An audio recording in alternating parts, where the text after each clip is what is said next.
A Seccional São Paulo da Ordem dos Advogados do Brasil, por sua Comissão de Direito do Terceiro Setor, tem a honra de apresentar o webinar O envolvimento do terceiro setor com o meio ambiente e temática dos mananciais. Evento organizado pela referida comissão com o apoio da Comissão do Meio Ambiente e de Cultura e Eventos da OAB São Paulo. Informamos que este evento compactua com os Objetivos de Desenvolvimento Sustentável, um pacto firmado entre a OAB e a ONU.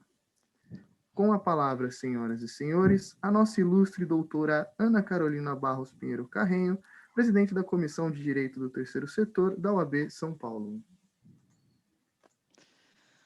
Olá, boa tarde. Boa tarde. É você que está aí nesse finalzinho de tarde. Hoje é dia 5 de maio de 2021. A gente tem muita satisfação de poder recebê-los nessa tarde especial.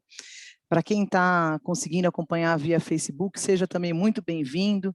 Quem está acompanhando a gente pela plataforma Zoom, você é o nosso convidado para participar de uma tarde que eu tenho certeza que vai ser muito produtiva, né? Então, nós temos aqui mulheres maravilhosas que vão tratar sobre um tema de intersecção entre as duas comissões. Então, eu tenho muita satisfação e me sinto muito privilegiada de poder contar com as nossas painelistas de hoje e também contar com a mediação da doutora Renata Fortunato. Então, antes de mais nada, eu gostaria de agradecer à Secretaria da OAB de São Paulo, tem nos ajudado de maneira incansável em todos os eventos, sempre com um apoio, sempre nos dando aí todo o subsídio necessário, assim como também a diretoria da OAB de São Paulo, o apoio da Comissão de Cultura e Eventos, o apoio também do nosso vice-presidente, o doutor Ricardo Toledo, em todas as questões relacionadas à comissão e também a esse evento. Então, muito boa tarde, seja bem-vindo. Hoje nós vamos tratar sobre as relações, né, provavelmente a intersecção, vamos dizer assim, entre as organizações da sociedade civil e questões relacionadas ao meio ambiente. E a temática é focada nos mananciais, né? Então, eu vou fazer aqui somente a apresentação das nossas painelistas, que eu particularmente, assim, sou fã, né? A Renata sabe que a gente tem tido aí algumas conversas relacionadas ao tema, então eu vou só falar um pouquinho brevemente sobre o currículo de cada uma, já colocando para vocês que são mulheres que provavelmente a partir de agora, assim como eu, vocês também vão virar fã delas. Desculpe, aqui deu. Então, primeiro, a doutora Flávia Scarpinella Bueno, ela é mediadora e advogada, graduada em Direito pela Pontifícia, pela PUC aqui de São Paulo, formação em mediação pela Escola Centro e Mediar, curso extensivo pelo IMAB, capacitada em práticas colaborativas pelo IBPC, workshop relacionado à questão de boas práticas, relações familiares na escola da OAB de São Paulo, vice-presidente da Comissão de Meio Ambiente da OAB, co-coordenadora a Coordenadoria de Proteção aos Mananciais, que é o tema, o foco de hoje, membro da Comissão da Advocacia na Mediação e na Conciliação da OAB de São Paulo, associada consultora do Instituto Agenda Urbana Brasil, IAUB.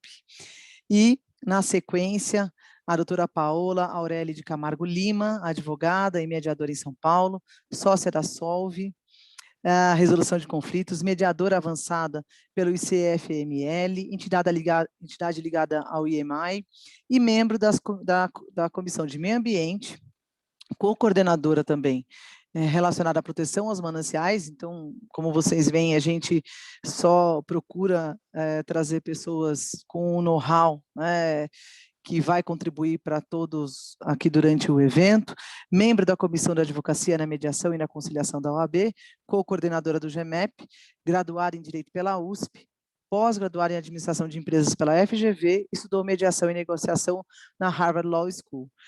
E, por fim, a nossa querida, né, e a gente costuma brincar dentro da comissão de que a Renata Fortunato é imprescindível para a comissão, ela é uma propriedade nossa, a nossa querida doutora Renata Fortunato, advogada atuante no terceiro setor desde 2007, especialista em processo civil e pós-graduanda em projetos sociais e culturais, membro efetivo da Comissão de Direito do Terceiro Setor desde 2007. Bom, pessoal, como vocês podem ver, a gente agora é só simplesmente, né, absorver e ficar aqui ouvindo, aprendendo e compartilhando e fazendo muitas perguntas para essas mulheres maravilhosas E sem mais delongas, até porque também eu acho que uma das minhas características é ser uma mulher muito pragmática, porque eu gostaria de ouvir mais elas, né? Eu gostaria de passar a palavra para a nossa querida doutora Renata Fortunato, mediadora desse evento, dizendo desde já o quanto eu me sinto privilegiada de poder estar fazendo esse evento junto com a Comissão de Meio Ambiente, a qual eu tenho assim um carinho muito grande e a qual eu tenho uma relação muito próxima e uma admiração muito grande. Então, eu gostaria de passar a palavra para a doutora Renata Fortunato. Muito obrigada a todos, continuem com a gente, o tema é extremamente interessante e pode ter certeza que vocês vão estar aí com as melhores pessoas para tratar, as melhores especialistas para tratar sobre um tema tão interessante. Muito obrigada. Oi, gente, boa tarde para todos, para todas. Eu só quero externar que eu estou muito contente de poder participar desse evento. A doutora Ana sabe também, e as painelistas também, sejam muito bem-vindas. Obrigada, doutora Ana, pela abertura aí. A gente sabe que o seu tempo é precioso e está apertado, corrido, vamos que vamos, e é um presente para a gente poder contar aí com a sua abertura. Eu queria iniciar falando um pouquinho do nosso tema de hoje. Então, trazer um pouco aí do terceiro setor e o envolvimento com o direito ambiental, que é a comissão, uma das comissões que as nossas duas painelistas fazem parte, porque elas fazem também parte da comissão de mediação da OAB, então nós temos aí uma interdisciplinaridade super acontecendo nesse momento. Então, é terceiro setor, direito ambiental, comissão de mediação. E eu queria só, antes de adentrar no tema mais especificamente, que elas vão trazer com muito mais propriedade aí e riqueza de detalhes, é a atuação do terceiro setor, na área ambiental. O terceiro setor, ele tem várias frentes de atuação, né? Uma delas é a área ambiental. E só para contextualizar e fazer um gancho com o que a Flávia e a Paola vão tratar, nós temos aí organizações do terceiro setor que se congregaram, pessoas congregadas, para atuar rumo à regularização fundiária, que é um tema que vai ser melhor abordado por elas. Então, a gente vê aí o pessoal engajado do terceiro setor com objetivos e missões estatutárias, institucionais, de promover a regularização. Mas não só a regularização, existem associações que atuam também para a defesa ambiental, né, não só da regularização, mas aí para a proteção dos direitos que envolvem determinadas áreas, principalmente o tema de hoje, que são as áreas que envolvem os mananciais, e associações que protegem a regularização fundiária. Então, nós vamos ter aí nesse debate que nós vamos trazer, não só a parte ambiental e não só a parte fundiária, a parte do direito à propriedade, à moradia e outros que nós vamos tratar. Eu acho que com isso a gente já consegue fazer uma ligação do terceiro setor com a temática que nós vamos abordar. E aí eu trago uma provocação vou começar eu perguntando: de onde surgiu esse assunto da regularização fundiária e as áreas de mananciais? Porque eu sei que vocês vão trazer à tona, é uma abordagem bem vertical, né? É uma cognição que traz aí a parte ambiental específica, né? Eu já estou delimitando a fala de vocês, como nós já conversamos, porque a área do meio ambiente é um leque enorme, né? E a regularização fundiária também tem 1000 outras vertentes. Então, nós vamos tratar de um ponto específico. De onde surgiu isso para unir tantas comissões e tantas pessoas que foram... se o pessoal não viu, eu acho que vocês até poderiam depois dar uma dica sobre as palestras que foram dadas em novembro do ano passado, em 2020.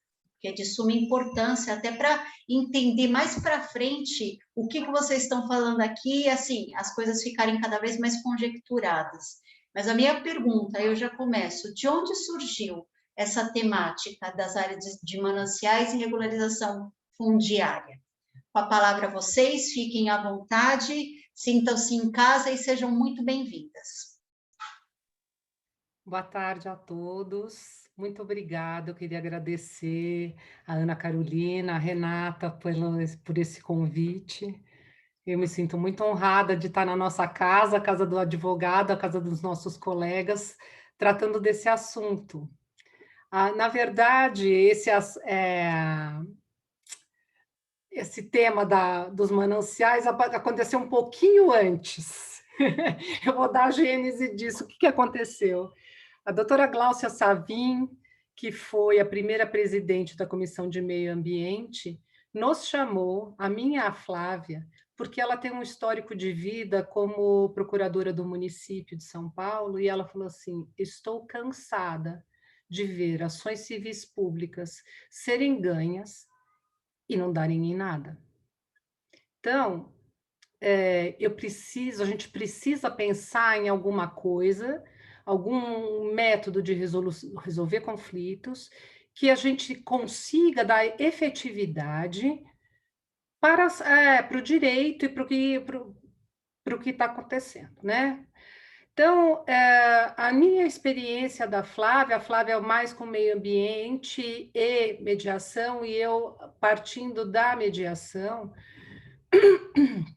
nós entendemos que exatamente o que acontece na justiça é que você resolve uma questão, mas você não resolve o conflito. E aí a gente tem a gente tem inúmeras variáveis, né, que interferem nisso, e tem direitos que precisam ser sopesados, existe uma situação muito complexa. Então, ela nos chamou para a comissão, nós fomos para a comissão e começamos a ver quais eram as pautas, e logo no começo da gestão apareceu uma denúncia do vereador Gilberto Natalini sobre a ocupação dessas áreas de proteção de mananciais. E a partir dessa denúncia, a gente começou a ver, ele tem alguns laudos, levantamentos fotográficos, e nós montamos um grupo multidisciplinar que engloba as duas comissões, a de meio ambiente e a da advocacia na mediação e na conciliação. Nós começamos a levantar com a nossa equipe, os nossos colegas, as ações que existiam na área, começamos a estudar um pouco mais o tema, a legislação, e aí nós pensamos como a gente poderia começar a abordar esse tema do ponto de vista de tentar buscar uma solução para esse conflito, que é um conflito que tem a ver com o meio ambiente, com sociedade, com administração pública, com todos esses agentes envolvidos. Aí nós pensamos, a gente tinha que entender como as pessoas que estão na linha de frente sentem e veem e enxergam esses problemas. E aí surgiu a nossa ideia da nossa equipe de criar um evento onde a gente iria chamar todos os atores desses processos e desses conflitos para conversar. Para quê? Para a gente entender o que acontecia, que continuam sendo invadidas as áreas de manancial, o que acontece com as pessoas que invadem são tiradas de lá, o que acontece com a natureza, por que a fiscalização é ruim, e uma série de coisas. E a gente está se deparando com vários problemas, né? Então, desde administrativo, policial, social, meio ambiente, legislativo, assim, parece que assim é o Golias e nós somos o pequeno Davi, mas eu acho assim, nosso grupo pensou assim, a gente já tem o não, então vamos começar. Então, fomos atropelados nesse meio tempo pela pandemia. E isso atrapalhou um pouco esse processo, porque a gente queria, na verdade, fazer um evento muito grande, a gente chamasse mais do que as pessoas que nós chamamos no evento de novembro. Mas por questões tecnológicas, por questões da gente não aguentar ficar tanto tempo diante da tela do computador, então a gente optou, então vamos chamar primeiro as instituições. Então nós chamamos o Ministério Público, a magistratura, chamamos a Procuradoria do Município, a Procuradoria do Estado, a CETESB, então aí vem também gente do Projeto Cidade Legal, veio a arquiteta da prefeitura, e veio a Defensoria Pública, e aí nós nos reunimos, nós dividimos esse evento em 2 dias, na mesma semana, com 2 horas cada um, para esses atores conversarem. E aí, a gente já começou a sentir, na hora do convite, que as pessoas estavam muito contentes de estarem sendo chamadas para esta conversa, que isso nunca aconteceu. E o problema dos mananciais e a manutenção dos recursos hídricos é um problema nosso social, é um problema do país, é um problema de quem mora na cidade de São Paulo. Restringindo o nosso tema de hoje, nós vamos ficar sem água. E nós precisamos, não é daqui para frente que é onde nós estamos trabalhando, a gente já precisava lá atrás ter começado a cuidar disso. Só que, por várias razões, isso foi ficando meio frouxo, e a gente tem determinados problemas que a gente foi apurando junto com esses Acho profissionais. que travou um pouquinho. Travou? Vocês estão todos escutando? Onde que... Eu tô. Travou um pouquinho só. Se você quiser retroceder um tiquinho a fala.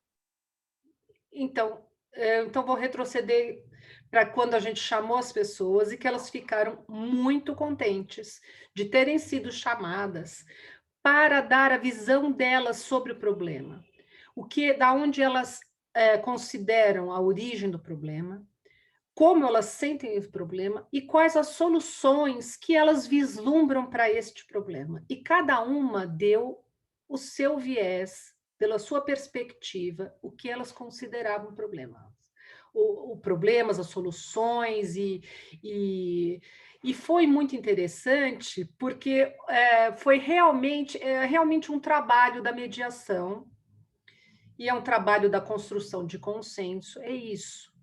A gente se escutar em primeiro lugar, para a gente conseguir entender o que está acontecendo e por que tantas instituições ligadas ao poder público e ninguém consegue resolver este problema. A gente ainda não chegou a conversar com as comunidades, com os habitantes desses locais, nem com as ONGs do terceiro, né, que estão envolvidas, por uma questão também do tempo e do problema que a gente enfrentou com a pandemia. Mas não existe uma mediação e não existe construção de consenso sem que todos estejam envolvidos, e essa conversa vai envolver todo mundo, é a nossa ideia. Nossa primeira ideia foi, basicamente, vamos entender um pouco o que está acontecendo com as instituições. Depois, a partir disso, a gente vai aprofundar a conversa e também vai chamando os outros. E dependendo do que sair disso, a gente pode até tentar alguma coisa, assim, a gente quer que as pessoas vão multiplicando este diálogo para que haja um entendimento e que a gente consiga, de repente, trazer esta conversa para o institucional mesmo, para a gente tentar buscar uma política coletiva, um resultado coletivo da sociedade aqui de São Paulo, né? Todos os atores, todos nós estamos unidos, estamos entendendo os problemas de cada um, estamos buscando uma solução conjunta. Então, essa solução que se busca por meio da conversa vai ser sempre a melhor solução para todos, porque vai ser uma solução aceita por todos e que vai sair satisfatória. E isso também tem a ver com os objetivos de desenvolvimento sustentável da ONU. Então, nós aqui, como Comissão de Meio Ambiente, como Comissão da Advocacia na Mediação e na Conciliação, nós estamos juntando basicamente os ODS 3, 6 e 16. O 3 é a saúde e o bem-estar, o 6 seria a água potável para todos. E o 16 é a paz e a justiça e as instituições eficazes. Então, assim, todos nós precisamos de moradia, todos nós precisamos de comida, todos nós precisamos de saúde, de educação, de tudo isso, mas todos nós precisamos da vida básica que não existe sem água. Então, a gente vai ter que sopesar valores e buscar soluções. E essas soluções também, a gente foi apurando, elas vão esbarrar em limites de orçamento, em questões legislativas, em tudo isso. Então, na verdade, é isso, é uma grande conversa que não é uma conversa que ela não tem uma metodologia, não, ela é baseada nos princípios da mediação e da construção de consenso, sendo que numa construção de consenso, você tem basicamente um objetivo, e o nosso objetivo nesta construção de consenso, qual é? A preservação do meio ambiente, das áreas de proteção de mananciais. Mas, e aliás, não mas, contemplando não o mais, porque não é uma coisa diversa, mas é uma coisa complementar, temos que encontrar uma solução viável para essas famílias que moram nesses lugares, para o problema habitacional, para o problema de esgoto, para o problema daquelas áreas em que o meio ambiente já não pode mais ser restaurado, mas a gente tem gente morando lá. Então, a gente tem que buscar soluções. Aí todo mundo vai dizer, vocês são idealistas, Dom Quixote e tal. É como eu falei, nós já temos o não, então nós vamos procurar a melhor solução. E somos muito engajados e a gente pede o engajamento assim de todos. Então, basicamente é isso que eu queria falar. Eu acho que a Flávia pode me complementar bem, que ela vai dar um outro enfoque sobre o que está dentro do nosso trabalho, né? Então, obrigada. Fica à vontade, Flávia, perdão, fique à vontade. Imagina, na sua fala. Olha, eu já tenho abreviando aqui, nós já conversamos, eu estou... Mil perdões. Fica à vontade. Segue na sua fala, mesma temática no seu ritmo aí. Pode me chamar de Flá, não tem, imagina. É até gostoso, é acolhedor, a gente falou tanto, ficamos próximas, né? Eu super agradeço também o convite aí da Ana Carolina, da Renata. Eu acho que vai muito ao encontro, né, da gestão que a gente está hoje, da própria OAB, né, no sentido de promover cada vez mais conversas e diálogos com todas as comissões. Acho que cada dia a gente está fazendo eco ao que a Paula falou, sentindo que as soluções jurídicas, elas não são somente num viés, né? Elas são soluções integradas que acabam esbarrando em diversas áreas do direito, inclusive. Então, você vai falando de regularização fundiária e mananciais, a gente, num piscar de olhos, já estaríamos envolvendo pessoas da regularização, de imobiliário, de ambiental, de direitos humanos, do terceiro setor. Então, realmente, eu acho que isso é uma iniciativa muito bacana dessa gestão e que seja duradoura, independentemente de gestões, que a gente tenha essa cultura aí de diálogo e de integrações com todas as comissões. Fazendo aí um pouquinho, né, de coro no que a Paula falou, de fato começou, né, dessa forma, e aí a gente sacramentou aí com a Coordenadoria de Proteção dos Mananciais dentro da Comissão de Meio Ambiente, para que a gente possa instrumentalizar, porque o desejo lá na frente, a gente, obviamente, precisa da aprovação e etc. e tal da instituição da OAB, mas se houver esse interesse, a gente conseguir sacramentar uma possibilidade aí de instituir aí de forma mais formal esse método de resolução adequada por meio de construção de consenso e mediação. O que chamou muito a atenção a nós, eu acho que o momento que nós estamos da legislação,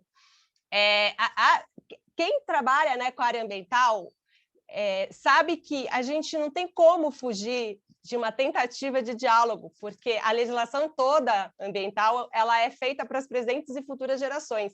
Não há como não pensar numa tentativa de sentar, de se abrir a conversa, a escuta, ainda que não para a melhor solução, mas para uma solução construída, né, como a Paula colocou, onde cada um saia um pouquinho satisfeito, porque, como diria, né, o bom é inimigo do ótimo, e de fato, se a gente não analisar e não enfrentar a questão específica da crise hídrica, é por isso que a gente traz a questão dos mananciais como esse foco principal na questão da ocupação, primeiro porque São Paulo, né, falando do estado e da cidade, é uma cidade extremamente densa, de uma...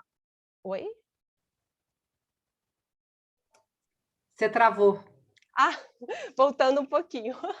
Então, trazendo a questão de São Paulo, né? Por que a gente traz o tema de mananciais? Eu acho que por conta do crescimento, né, organizado e também desorganizado da cidade, eu acho que é muito populacional e a gente foi invadindo, né, áreas de mata e infelizmente avançando, né, nos mananciais, que são os corpos hídricos utilizados para o nosso abastecimento público. Então, nós temos essa situação há muito tempo atrás, com a implementação das indústrias. Então, a gente tem uma série de fatores que prejudicam a questão dos mananciais, que vai desde do resíduo doméstico, da falta de infraestrutura de saneamento, como a Paula colocou, questões efetivamente de rejeitos industriais, resíduos sólidos que são colocados sem tratamento, a mudança climática, né? Não podemos esquecer isso, existe toda essa questão. Então, a gente tem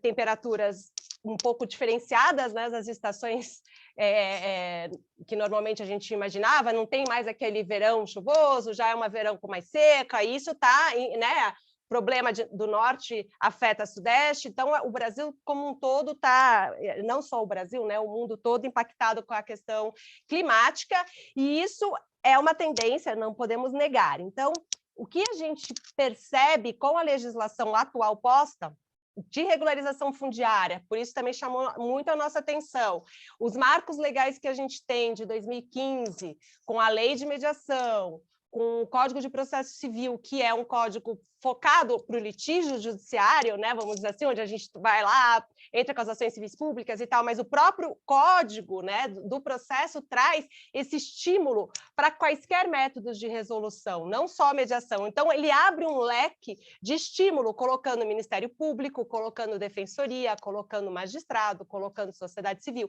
Então, com esse estímulo que nós temos de arcabouço jurídico, quem acompanha isso, vislumbra, até na pandemia, quantas decisões e quantos avanços em outros temas privados, empresariais, em que situações, né, de seguro de saúde, falecimentos por conta da pandemia vão ser levados, talvez, por tendências a se resolver por conciliação ou mediação, por que não esticar isso, né, para uma área pública com tantos avanços que a gente está tendo? Eu acho que em 2018 também a gente teve um marco legal muito bacana, que foi a lei de proteção, a lei de introdução ao direito público, que traz com muita clareza a necessidade dos administradores decidirem com a visão da consequência prática daquela decisão, ou seja, eu preciso imaginar o que isso vai provocar concretamente na minha situação individualizada, e abre um leque claramente para ser feitos audiências públicas, termos de acordo.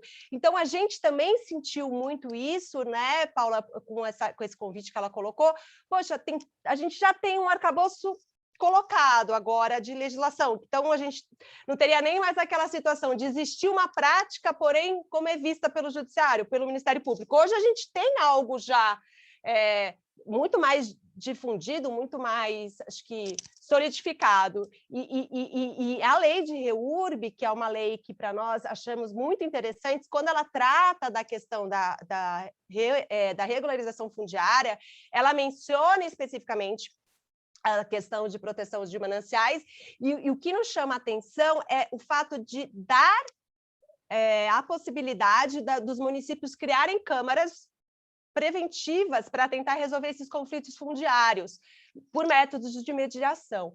Então, e pode ser de ofício, a prefeitura mesmo querendo, ou mediante provocação. E isso nos trouxe mais um insight efetivo de utilizar, né, essa ferramenta que não a forma tradicional de ações civis públicas e aguardando o cumprimento de decisões judiciais que como muito bem colocado, às vezes não são exequíveis e às vezes demoram tanto para se tornarem exequíveis que não tem nem mais o que se falar da perda, aí sim, por exemplo, de uma qualidade hídrica, né? Porque anos vão se passando e a poluição vai continuando lá. Então, nós vislumbramos muito esse trabalho de construção integrada com os principais e, se possível, todos os atores, como a Paula colocou, acho que tem um trabalho todo de mapeamento disso, é tentar efetivamente, cada um por sua, né, pelo seu olhar e pelo seu viés concreto, trazer ideias de problemas, ideias de opções para que, junto, criemos algum avanço técnico, porque uma coisa que eu acho que é muito importante trazer para a questão ambiental é sempre, até a gente falou isso, né, brevemente, eu, Renata e Paula, a necessidade casuística. A gente tem casos e casos, os fatos, a região, a zona, que forma que foi ocupada, há quanto tempo, qual que é o manancial envolvido, o que tem na redondeza, tem infraestrutura, tem saneamento, tem esgoto. Isso são todas questões casuísticas que têm de ser observadas no nosso olhar caso a caso, a despeito de termos parâmetros normativos de forma mais genéricas, porém, as questões técnicas que são colocadas no arcabouço legal de serem analisadas, a legislação de RURB traz muito isso, essa necessidade de laudos técnicos ambientais, e isso é que a gente entende ser um ferramental muito diferenciado e rico para trazer uma construção de consenso. Eu acho que, em linhas gerais, é um pouco isso que eu queria calçar aí da fala da Paula. Não sei, Paula, se me fiz aí a altura do eco aí da sua fala inicial. Imagina, Flávia, estamos juntas. Eu acho que o contato que eu tive com a temática que vocês trouxeram, ele é muito envolvente, no sentido de que ele não fica estancado só no direito ambiental, né? Ele é muito dinâmico. E aí, sim, pegando a fala de vocês e o que eu tive a oportunidade de estudar e muito reconhecer cada vez mais com a fala de vocês em novembro, é que existe uma dinâmica, né? Não é algo estagnado. Existem elementos que fazem com que as regiões com ocupações, elas se tornem únicas, dependendo do tempo da ocupação, do grau de poluição, e aí a CETESB entra com mais força, né, atuando que quanto maior o grau, o índice de ocupação, maior é a poluição gerada nos mananciais. A gente tem aí o tempo transcorrido, que também podemos falar numa espécie de incidência do Instituto da Uso Capião.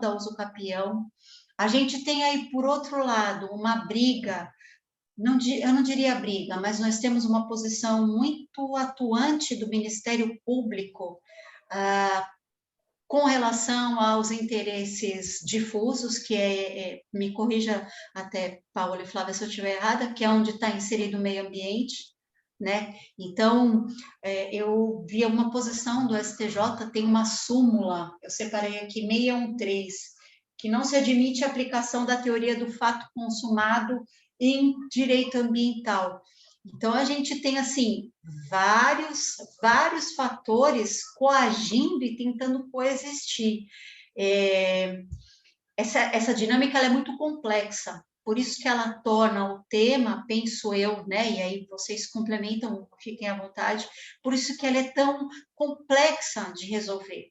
Não é só o direito ambiental que está envolvido, não é o terceiro setor, de quem apoia essas ocupações, esses parcelamentos, esses loteamentos irregulares. Existe toda uma malha também formada ao redor disso daí, dessas ocupações, esses parcelamentos. Eu fiquei impressionada de um apontamento na área criminal, que existem ocupações que são manejadas, né, por pessoas com interesses completamente diversos a garantir o direito à moradia, não é nem a propriedade, é a moradia de quem está naquela localização, né? Ou por conta que tem interesse em manipular uma região para politicamente causar um transtorno, um distúrbio. Então, assim, são vários fatores incidindo sobre uma mesma situação. E antes de eu passar aqui a palavra para vocês, tem uma pergunta. O Roberto Katsumoto, me perdoe se eu pronunciei errado o nome dele, mas ele escreveu aqui: o plano municipal do município poderia contemplar todas essas questões? Eu não sei, eu creio que seja o que vocês se referiram, porque o questionamento dele é antes de eu intervir aqui na fala de vocês. Posso responder a pergunta do Roberto? Eu acredito, olha, na parte de legislação, né, ambiental, o que nós temos? A gente tem, as fiscalizações são comuns, né? Então você tem, para fiscalizar todos os órgãos, União, Estado e município. E para legislar, a gente tem a legislação, a competência de concorrente. Então a gente... Obviamente, o plano diretor tem a competência legislativa, né, municipal, própria de falar do uso e ocupação do solo, mas o meu entendimento, a gente tem que fazer com que a legislação seja calçada com normas gerais, já protetivas de meio ambiente. A parte de mananciais, ela é definida pelo Estado, pelo menos a Lei de Política, né, Nacional de Recursos Hídricos dá essa competência para que os estados definam, por meio das suas próprias bacias hidrográficas, dos seus conselhos, né, estaduais de proteção hídrica, a região que seja de proteção mais específica para mananciais.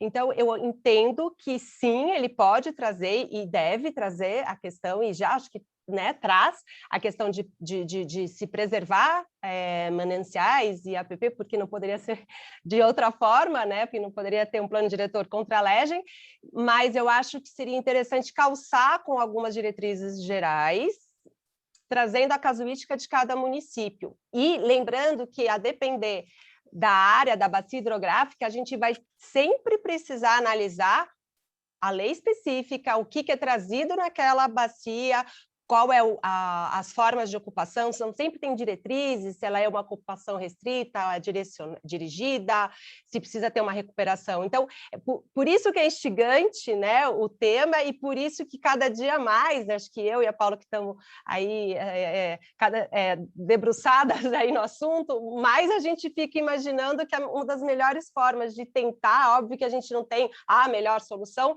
mas o que nós acreditamos como uma fórmula adequada seria a construção de consenso, justamente por esse emaranhado todo complexo de norma. Seria mais tranquilo cada ente estar junto para construir, porque, né, é complexo todos saberem, e a parte hídrica, você tem toda a parte de classificação de usos de água, você tem o uso múltiplo, então você tem bacias convergindo com outras bacias, o quanto mais democrático e mais ampla for a discussão, eu acho que em construção de consenso via reuniões, no modelo de audiências públicas, seria o mais adequado. Roberto, não sei se eu respondi a sua questão. Passo agora para a Paula, que eu cortei ela no início. Vou complementar um pouco, dizendo que a gente precisa criar um sistema, a partir de uma primeira tentativa com as instituições, a gente poderia criar um sistema como se fosse assim, mais ou menos um esqueleto, em que você, a cada caso, você vai adaptando aquele modelo com a flexibilidade que ele precisa, e também a gente precisa para embasar essa conversa, como qualquer negociação, ter critérios objetivos para sair um pouco da discussão sobre que instituição atrapalha qual, e na busca de uma coisa, de um auxiliar o outro, a gente tem que ir em busca de critérios objetivos que todos concordem para amparar essa negociação coletiva para conseguir buscar a solução. Tá? A gente tinha um projeto que ainda está um pouco suspenso na Comissão de Meio Ambiente, que a gente estava tentando achar uma fórmula para calcular o dano ambiental. E essa fórmula, existem algumas pequenas fórmulas, acho que até o Ministério Público usa uma e tal, mas elas não são fórmulas completas. E a gente estava desenvolvendo um projeto que a gente usaria uma interdisciplinariedade, que seriam pessoas das mais diversas áreas das ciências e do direito para desenvolver esta fórmula, mas uma fórmula que atingisse os ecossistemas e você calculasse quanto é o dano no solo, na água, da devastação da mata, fauna, sabe? E a poluição, tudo isso para poder ter um cálculo. E não só para isso, para apurar o dano ambiental, a gente precisa desenvolver critérios objetivos para os problemas, como, por exemplo, também a questão da moradia, nesse caso, como a gente vai fazer. Muito do que apareceu nos eventos que a gente, nessas conversas, foi isso. Uns dizem o Estado não tem condição de dar moradia para toda essa população que precisa de moradia. E aí surgiram outras questões. Se você tem uma fila da habitação, é justo você tirar quem está na fila para colocar e não invadiu nada para quem invadiu uma área? Aí outros dizem, eu acho que já nem tem fila mais. Então, assim, tudo tem que ser conversado, investigado e colocado, sabe, claramente exposto para que, a partir daí, a gente consiga avançar. Nesse mesmo projeto, a gente falou assim da CETESB, da questão da poluição, só que a gente não chamou a SABESP. E a gente sabe que as áreas de proteção de manancial, vamos supor, você ganha uma ação civil pública. Essa ação levou 20 anos na justiça, até a última instância. Há 20 anos, aquela água está sendo poluída, porque as pessoas não têm esgoto, e a SABESP não levou o esgoto, entendeu?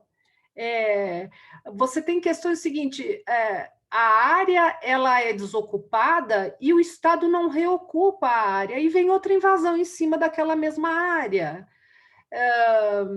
Existem famílias que moram em determinadas áreas que elas nem eram áreas de produção de manancial quando elas foram para lá, e você vai desalojar essas famílias que estão lá bem antes da lei? Sabe? Então, é isso. A gente precisa descobrir critérios objetivos e chegar numa conversa, no diálogo com todos os envolvidos, para que consiga sair uma solução satisfatória e usar este modelo com adaptabilidade para outros, para cada bacia, para cada região. Então, é isso. Não dá para... Talvez o método não dê para contemplar no plano assim muito rígido, porque a gente vai ter... eu acho que teremos que aprender a ser mais flexíveis. E a construção de consenso é usada também fora do Brasil muito. Então, a gente poderia começar a usar aqui também. É isso. Eu acho, Paula, que faz todo sentido a mediação entrar nesse circuito, né, em que nós temos vários atores envolvidos, uma complexidade de inter-relações. E aí, pegando o gancho do que você estava falando e lembrando do início da sua fala, o que me chamou muito a atenção também, não só agora, mas a primeira vez que eu vi, quando a doutora Gláucia falou que durante a carreira dela, ela viu inúmeras ações civis, né, se desenvolverem sem um final, sem uma resolução.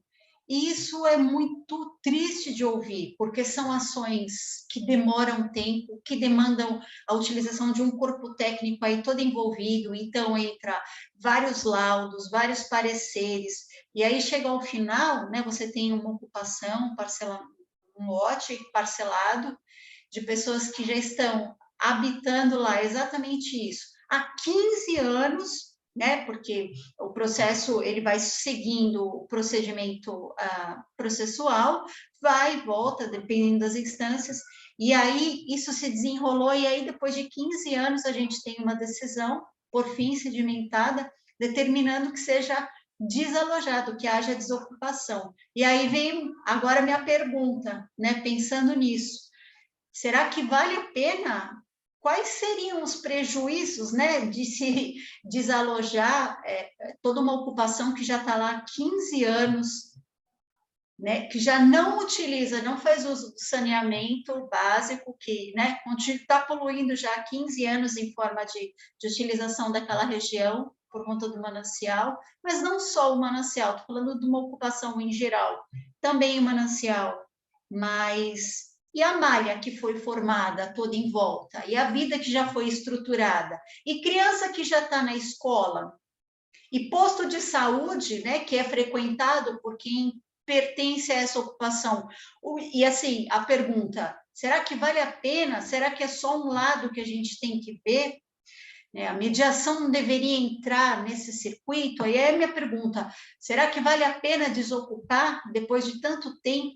E considerando também uma outra coisa que é importante a gente falar, porque quando esses loteamentos irregulares, essas ocupações se encontram em área que causa algum risco, algum perigo à sua vida, aí existe uma outra situação, penso eu, né? Então, sob pena de alagamento, inundação, desbarrancamento, cair, ser soterrado. Então, essa é uma situação. Agora, vamos pensar nessa ocupação, depois de 15 anos de um processo que se desenvolveu, e aí a decisão é, enfim, não, com razão, desaloje-se essas pessoas. As pessoas têm que ser retiradas dessa região, porque elas estão há muito tempo contaminando esse local. Seria essa o melhor caminho, o melhor circuito?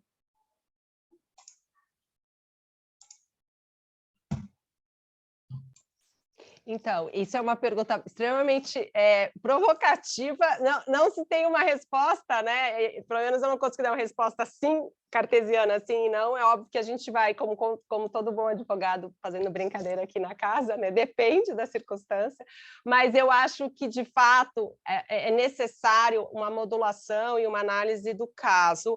A própria lei, né, de REURB, quando ela traz essa possibilidade de regularização para assentamentos consolidados, ela coloca a necessidade de verificar por laudos técnicos e a análise da ocupação, né, per se, e verificando se é possível regularizar, né, se não vai ser possível, o que fazer, formas de compensar danos ambientais que tiverem acontecido, e aí a gente também depende da análise. Por exemplo, se a gente estiver numa APP, de cobertura vegetal, até próximo, obviamente, de corpo hídrico, mas que o corpo hídrico não seja para um abastecimento público ou numa bacia que seja tão fragilizada, de repente, por uma escassez hídrica, a depender de poluição, etc. e tal, pode ser que, a depender da perda já ecológica da função, daquela APP, da consolidação, eu acho que é factível se tentar recompor isso em algum outro lugar nativo para tentar efetivamente preservar mais. Isso é uma questão de construção, né, que acho que a gente poderia utilizar desse método que a gente está colocando aqui.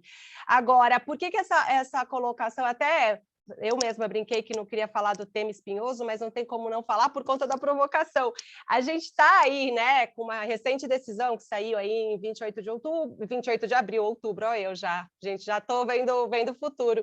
Mas, assim, a gente tem uma dificuldade com as decisões, tá? Sendo se cristalizadas com a questão mais protetiva do meio ambiente. Por exemplo, a súmula que você colocou, não se admite fato consumado, a gente já tem uma outra súmula aqui da imprescritibilidade do dano ambiental, ou seja, você pode a qualquer momento, para sempre, ad eterno, pedir a recomposição e a recuperação, até em pecúnia, que se discute, né?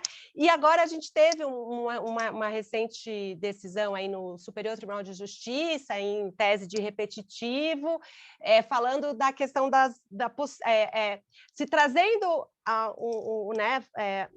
vamos dizer assim, um término, né? Porque ainda vai ter recursos, sobre a aplicação do Código Florestal em áreas de preservação permanente urbanas, com a questão das faixas, se você respeitaria a faixa que é prevista na Lei de Uso e Ocupação do Solo ou no Código Florestal, que daí seria de 30 a 500 metros, e na lei de uso e ocupação do solo era somente 15 metros. E não foi dado, pelo que a gente ainda não está, né, o acordo ainda não foi publicado, mas não aparentemente essa decisão ela vai valer passado, ela vai retroagir. Então, a gente vai ter situações complicadas, porque vão ter mais um enrosco, a gente está falando só de ocupações irregulares, mas a gente vai começar a ter ocupações que eram regulares à época, porque respeitavam a lei de uso e ocupação do solo. Todavia, se for permitido retroagir, pode ser que a gente tenha uma série de outras ações pedindo talvez para você sair de se estou elucubrando com vocês, né, que um toró de parpite de ideias aqui. Será que a gente vai começar a ter ações retroativas dizendo que você tem de desocupar aquilo que você tinha autorização à época da lei? Então, são questões, por isso que, no meu olhar, óbvio, quem me conhece, me acompanha, sabe que eu sempre falo esse discurso, será que só bater na judicialização é o caminho para essa área? Será que não era muito melhor a gente ter um olhar muito mais preventivo para evitar esse tipo de, no meu olhar, até de uma insegurança jurídica, porque como a gente vai retroagir, como vai ser execuível tudo isso? A gente vai ter um direito reconhecido, mas como é que faz? E aí acaba muito casando com essa sua provocação, Renata. Eu acho que a análise, o que tem de função ecológica, o que tem como é que está essa bacia, como está a questão da escassez hídrica, o que se pode fazer naquela região, para que lado vai se mover essa população, parte dela, total, e entra um componente que eu gosto muito de falar, que é a parte da educação ambiental. Eu acho que aí a Paula pode trazer um exemplo bacana, mas sobre isso, aí também uma contribuição interessante do terceiro setor, fomentar isso também, a educação ambiental nessas áreas, para todos, né, as presentes e futuras gerações. Aí vou passar para a Paula para ela contar aí essa parte aí que ela sempre traz e é bacana. Não, o que acontece assim, a gente viu que existem no evento que a gente fez, a arquiteta da prefeitura, Angelina, não me recordo o sobrenome dela, já procuro para falar para vocês. Ela mostrou fotografias de áreas, então tinha uma área que elas foram obrigadas a desocupar, só que a área estava completamente urbanizada, e foi muito curioso, porque tinha assim um rio, e aqui essa parte toda ocupada, tudo assim urbano, e mandaram desocupar uma partezinha assim, e todo o resto continuava ocupado. Então, não ia fazer diferença, porque assim, o entorno todo, as margens, todos urbanos, tudo com casas, com tudo. E as pessoas lá queriam entender por que elas tinham que sair daquela casa, sei lá, umas 20 casas ter que sair, as outras todas 200, né, centenas ficarem, né? Se estava tudo tomado. E a outra situação foi o seguinte, umas famílias invadiram uma determinada área. E depois que elas invadiram e regularizaram a parte delas e souberam que aquela área era uma área de proteção de mananciais, elas mesmas começaram a proteger a área e não deixar mais ninguém invadir, porque elas tiveram educação ambiental de que a água ia faltar. E como elas foram regularizadas, então elas começaram a tomar conta do pedaço delas. Então, isso é um tesouro. Se a gente conseguir que, a partir de uma regularização de algumas áreas em que essa regularização é possível e que a mata não foi totalmente devastada, se você conseguir que haja essa educação ambiental das pessoas lá, e isso é um trabalho que eu acho muito interessante do terceiro setor, é muito interessante, é muito produtivo, é bom para nós. E não só, e eu acho que em todas as áreas a gente tem que se apoiar nisso, nessa educação ambiental. É lógico que quando a pessoa não tem casa, ela vai chegar lá e invadir, porque ela não vai pensar no meio ambiente, ela precisa de um teto. E é assim que todos nós faríamos.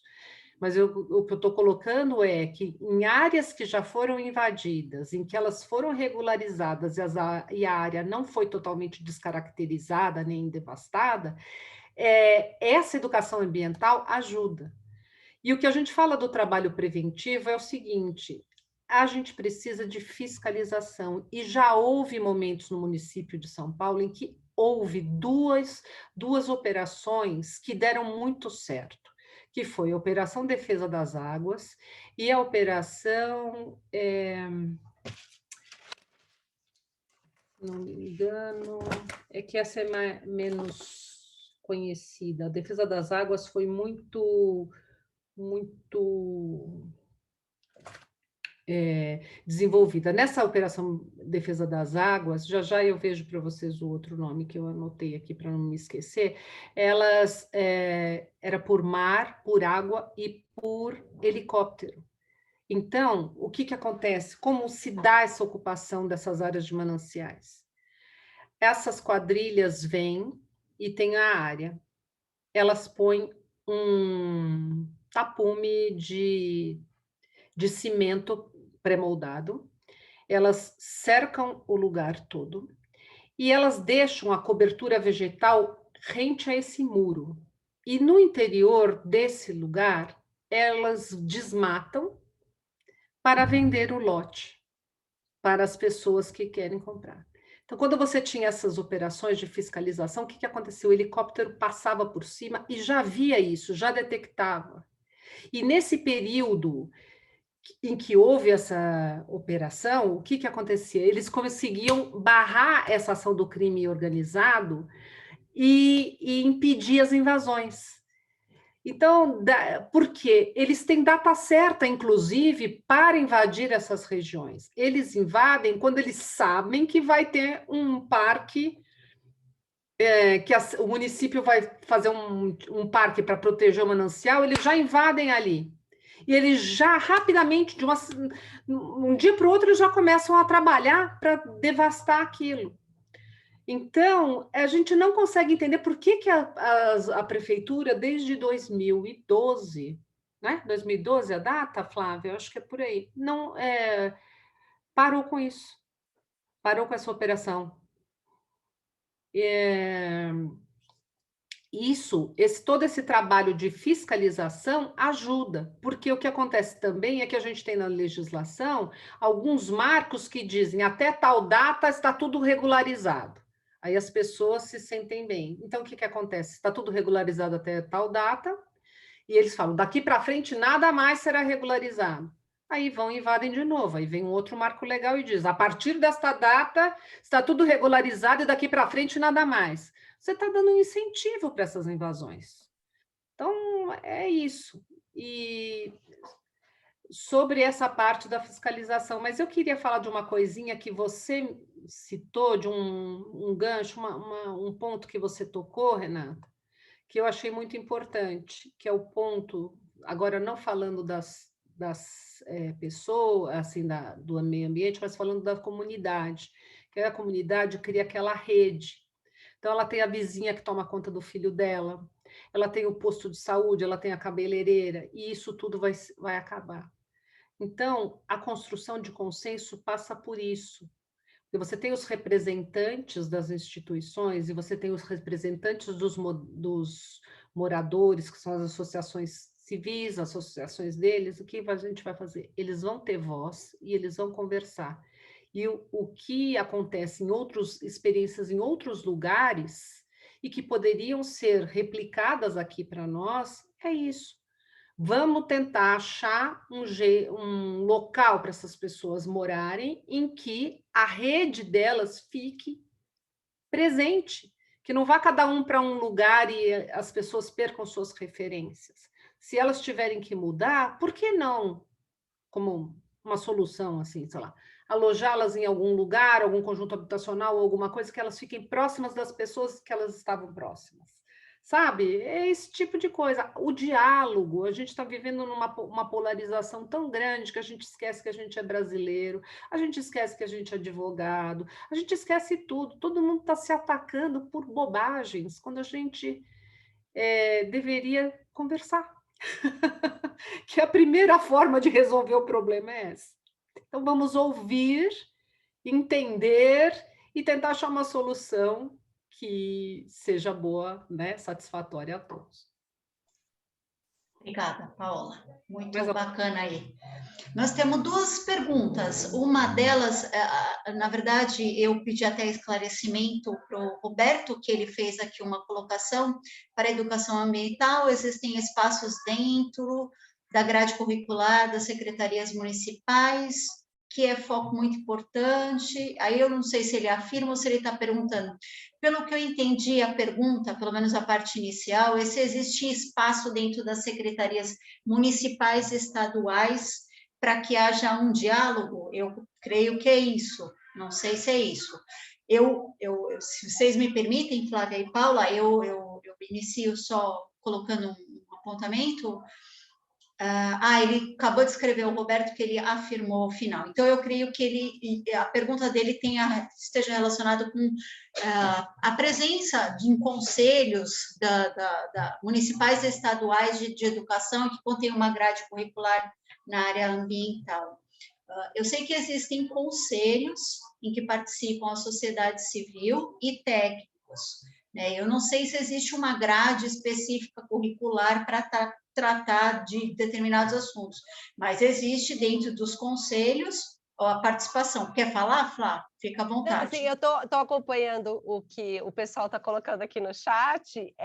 Na verdade, que tem a sugestão que deveria constar como grade curricular na educação fundamental. Exato, assim, é aquela...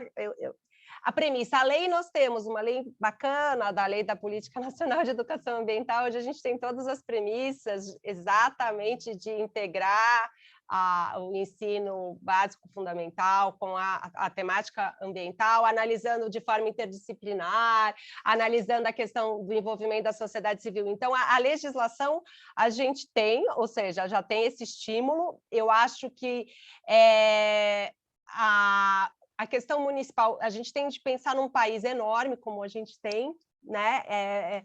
Então, não são todos os municípios que, às vezes, têm a capacidade... mais de 5 mil municípios. Exato, e cada município é um município. Então, por exemplo, São Paulo, uma cidade bem, né, assim, grande, populosa, então a gente tem um município que tem o seu conselho municipal de meio ambiente, então tem todo um aparato, tem técnicos para fazer a questão das análises, né, que a gente comentou, até para fazer os laudos sobre uma possível regularização fundiária e tudo, mas existem municípios que vão precisar de um suporte do Estado, porque eles não têm essa capacidade técnica para fazer.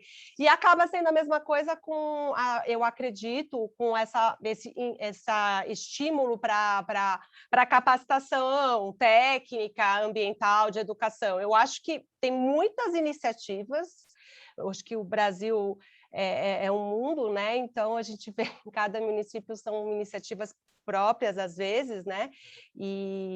Mas o caminho é esse. Eu entendo que o caminho seria entrar na base do município, pelo fato, até pelo menos aqui em São Paulo, recentemente a gente teve uma alteração e que quem vai, em princípio, fazer essa regularização é o próprio município, que tendo o corpo técnico ambiental, é ele que vai produzir os próprios estudos sobre a possibilidade de compatibilizar a ocupação do local com a proteção em APP, em unidade de conservação e mananciais.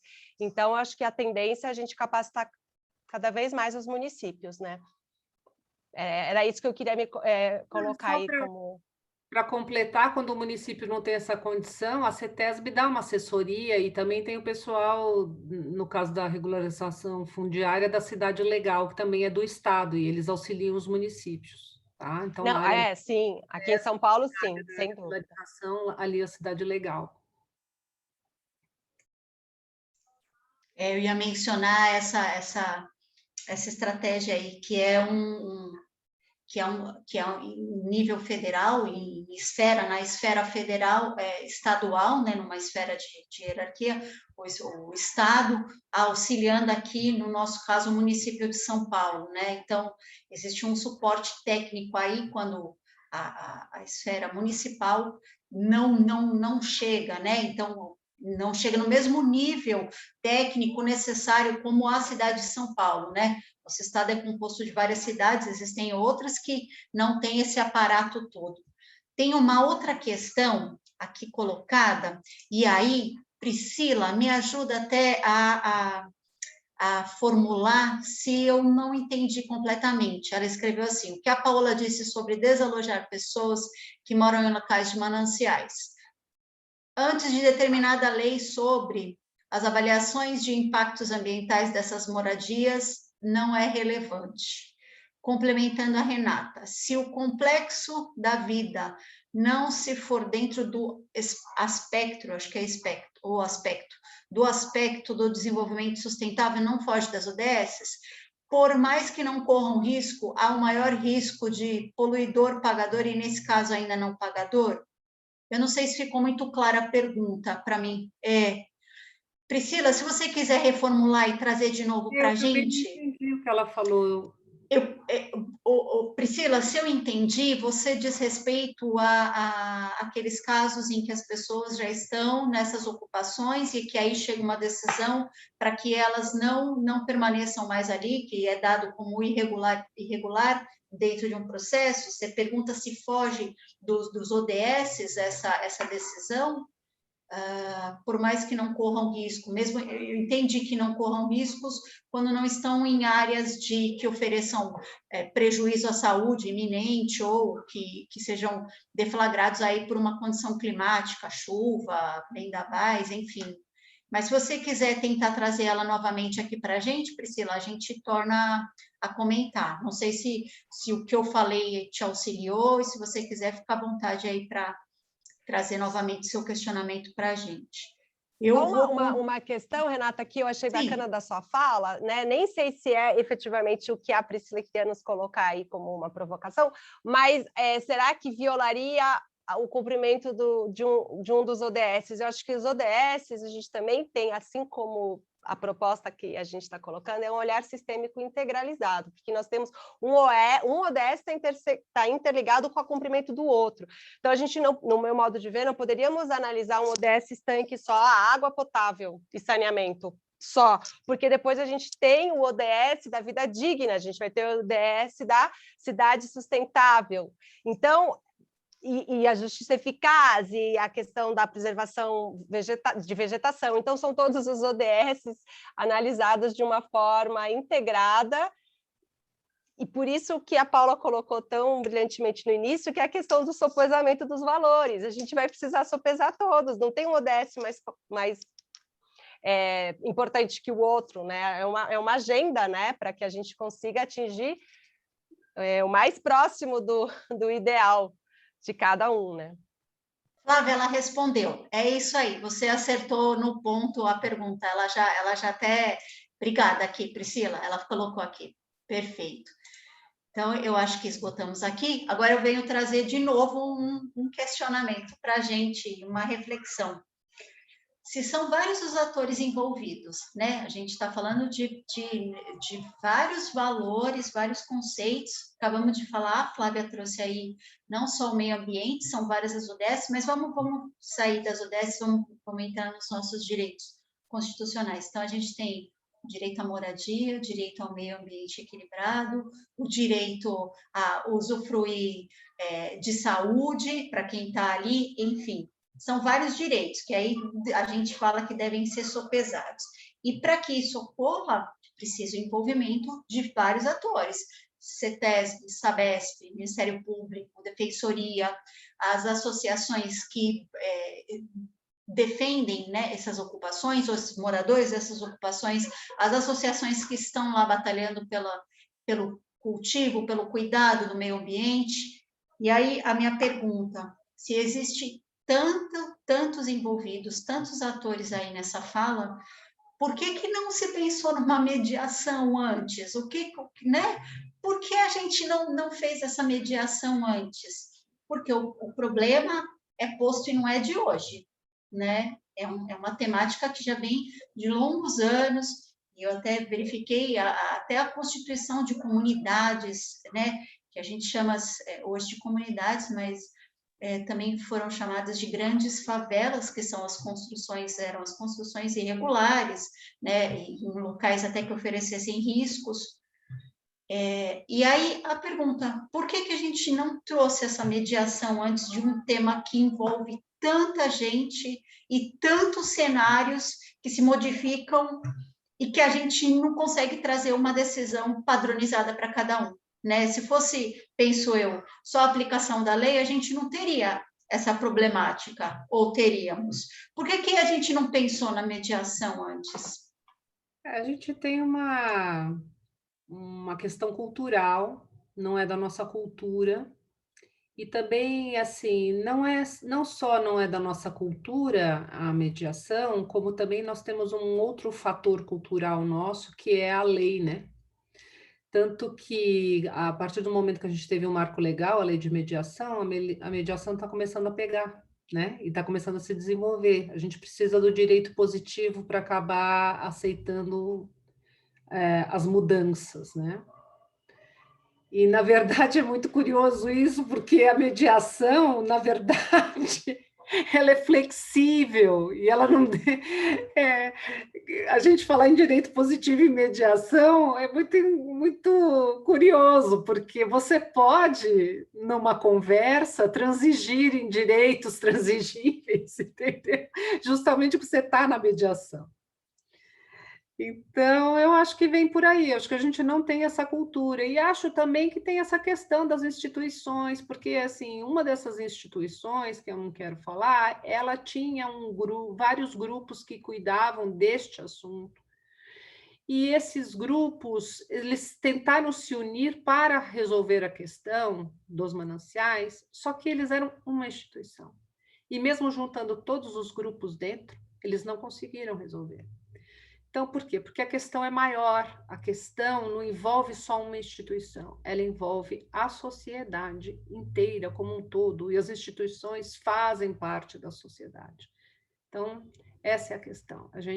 E agora, estão aumentando, assim, a legislação está progredindo de maneira a incentivar o poder público a trabalhar na mediação, e na mediação de uma maneira em que a gente sabe que um dos princípios da mediação muito caro é o sigilo, né? Mas com com o poder público você tem a transparência, né? Como princípio. Então, esse sigilo fica mitigado. E também houve outro fator assim que eu acho que atrapalhou um pouco, que obstaculizou a questão da mediação com o poder público, que é o seguinte: tem a lei, o funcionário público, se ele não cumpre a lei daquela forma, ele incorre em crime, né? Ou ou improbidade administrativa, ou um crime de responsabilidade, ou qualquer outra ordem de crimes de funcionários públicos. Então, a gente já teve conversa lá atrás, logo que apareceu a lei da mediação, a gente conversava com procuradores do Estado, e não foi só do Estado de São Paulo, procurador do Estado da Bahia, procurador do Estado de Minas, eles falavam: a gente não faz determinados acordos, mesmo a gente não tendo nada e sabe que aquilo ia limpar a pauta, que aquilo ia ser bom para o Estado, porque a gente tem medo do Ministério Público. Aí você leva e fala: não, então vamos levar o Ministério Público. Aí o Ministério Público: olha, a gente não pode deixar determinados acordos porque está na lei, entendeu? Então aí vai. Então a gente tem vários obstáculos, e por isso que a gente considera que, se você trouxer todo mundo para conversar, nós vamos tentar buscar soluções para contornar esses obstáculos. E a gente não sabe quais são as soluções que eles vão escolher, porque o trabalho nosso como mediador desse conflito não é sugerir nada, entendeu? Até porque a nossa lei brasileira, ela veda, né? Que é uma mediação, você dê sugestão. Você pode dar uma conciliação, mas aqui não é um caso de uma conciliação. E também não é bem uma mediação clássica. Isso aqui é uma construção de consenso, é outra coisa. Mas é uma das formas consensuais de resolver conflitos, tá? Mas vamos dizer assim, eles, como atores e como profissionais que vivem essa realidade todo dia e que enfrentam esses problemas, é que sabem melhor como resolver. E o que eles veem. Então, quando são muitas partes assim, também não é que a gente está aqui dizendo que a gente vai abraçar a árvore e todo mundo vai conversar, vai ser paz e amor aqui, né? Até eu fiz uma brincadeira hoje, que a gente podia dizer que a gente era bicho grilo, terceiro setor, meio ambiente, mediador abraça a árvore, né? Não, existem técnicas, tá? São técnicas estudadas para fazer as pessoas conversarem, as pessoas dialogarem, entrarem em consenso de determinadas coisas, e a gente vai evoluindo. E vamos dizer assim, que de uma grande conversa não sai tudo sai esquematizado, sempre fica aquilo reverberando, e não necessariamente naquele momento da conversa, mas às vezes essa conversa vai ressoar, e ali na frente eles vão encontrar um ponto comum para fazer o acordo, para fazer um determinado acordo, tomar uma determinada atitude. O problema que a gente tem hoje é que a gente corre contra o relógio, porque, como eu falei lá no começo, a nossa questão hídrica aqui em São Paulo é uma coisa que já deveria ter sido resolvida, porque nós estamos à mercê de ficar sem água. Só que esta conversa, ela é lenta, porque você lida com instituições, você lida com pessoas. Então, assim, não tem só os problemas legais e tudo, você tem todos os problemas, os humanos também, os egos, entendeu? Então, mas para isso existe estudo, existe técnica, não é mágica, não é... Sabe? É um procedimento que ele é flexível, mas ele é estruturado, e você tem condições de caminhar com aquilo para tentar fazer alguma coisa sair. Bom, sabem isso, são todos esses acordos que tem, né, esses tratados internacionais e tudo isso que você acha que não vai sair, um dia sai, né? Então é isso, é mais ou menos um microcosmo aqui. Flávia, completa, por favor. Não, na verdade, por isso que eu até coloquei no início da minha fala, que eu acho relevante. É óbvio que eu fiz assim, choca, porque é um contrassenso mesmo você falar de mediação com direito positivo, por conta de tudo isso que a Paula colocou. Mas, considerando vamos dizer assim, a cultura, né, jurídica que a gente vem ainda quebrando com os paradigmas, né, e a necessidade do poder público ter sua conduta pautada em lei, eu vejo com muito bons olhos, em 2018, essa norma de introdução do direito público brasileiro, trazendo com muita clareza a possibilidade de fazer acordos com audiências públicas, e você tentar analisar as consequências práticas de uma decisão, analisar a política pública para tomar uma decisão na seara administrativa. E eu acho que também muito com bons olhos o Marco Legal de Saneamento trouxe a possibilidade, a Agência Nacional de Águas, que vai tratar, vai fazer, agora ela abraça também a parte de saneamento, então ela vai criar normas, e lá está claro que ela pode também utilizar de mediação para conflitos entre agências reguladoras, usuários. Então, você percebe que está tendo todo um movimento legislativo para dar esse